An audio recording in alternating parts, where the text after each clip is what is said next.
పకోడీ పులుసు ఎలా తయారు చేయాలో చెప్తాను. ఆయిల్ అనేది పెట్టుకొని మనం ఏదైనా పులుసులు చేసినప్పుడు కొంచెం మెంతులన్నీ వేసుకుంటే పులుసు అనేది చాలా బాగుంటుంది.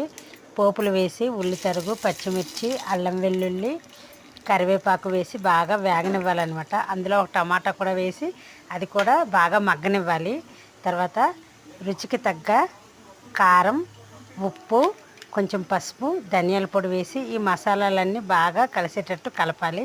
అందులోని మనకి పులుపుకి తగ్గ చింతపండు పులుసు వేసుకొని అందులోని పులుసు కూడా బాగా మరగనివ్వాలి.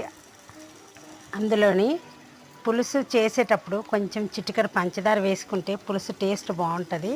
చిటికెడు పంచదార వేసి ఈ పులుసు అనేది బాగా మరిగాక మనం వేయించుకొని ఉంచుకున్న పకోడీ ఉంటుంది కదా, అది కూడా వేసి 2 నిమిషాలు బాగా మరగనివ్వాలి. దించే ముందు కొత్తిమీర వేసుకొని తింటే పులుసు అనేది రెడీ అయిపోయినట్టే.